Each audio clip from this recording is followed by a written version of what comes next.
Tim, borrowing costs, we know, are falling across the nation, and we're starting to see it reflected in home sales, as those numbers just show us. Lower costs do appear to be helping demand, but is there enough of the right kind of supply out there, the right mix of supply available? Well, supply has been a major challenge in housing markets, as we're just not producing enough new housing to meet demand. And in particular, given the nature of the market dynamics, most of the housing that is coming online tends to be higher end housing. So we really just don't have enough lower priced product that can meet the needs of first time home buyers. So let's talk about the mission that now you are still sort of focused on and representing for affordable housing. You're using technology within the company Blend. This after you were, of course, at the helm of Fannie Mae for 6 years as chief executive. What is Blend doing to help perhaps alleviate this demand-supply issue? Well, one thing, what Blend really does is we work with lenders that are small, medium, and large across banks, community banks, credit unions, and others, to really make it easier and faster and more accessible to borrowers to actually be able to get the kind of credit they need to buy a home. So we're not in the home building business. We can't alleviate that problem, but we are certainly making it possible for more qualified buyers to get easier access, more convenient access to the kind of capital they need to buy a home. And once buyers do get mortgages, a lot of times those mortgages get sold to Fannie Mae or Freddie Mac. I want to get your take, Tim, as the former CEO of Fannie Mae, what you think about the Trump administration's plan to free Fannie Mae and Freddie Mac from government control. How realistic are the assumptions to make it happen? Well, this has been a process that's been going on for 11 years now. The companies have been in conservatorship for more than a decade. I think the good news is that the administration's plan really builds on previous ideas that were identified during the Obama years and have been built on since then.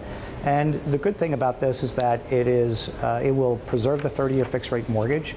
It will preserve the key infrastructure that Fannie and Freddie represent in the housing finance market. It will put substantial private capital in front of any taxpayer exposure.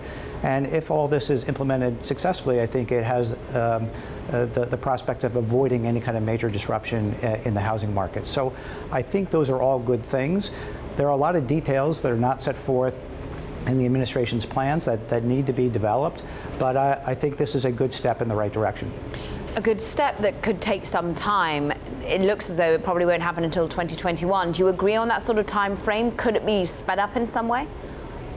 I think there are aspects of this that could start relatively soon. For example, allowing Fannie and Freddie to retain the earnings that they now send to the Treasury to allow them to start building capital. That could happen very soon.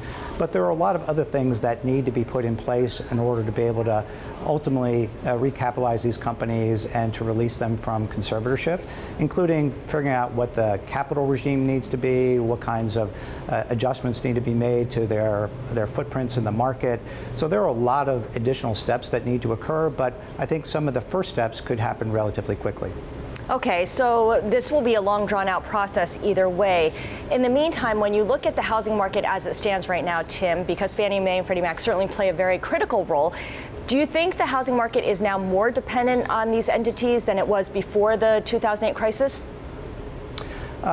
Look, I think that Fannie and Freddie continue to play an instrumental role, and I think policymakers have come to appreciate how important they are to our housing finance system.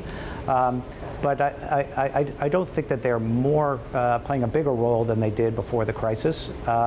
They are actually much better institutions. They run much more effectively. Taxpayers are better insulated. They have much more effective credit risk management techniques.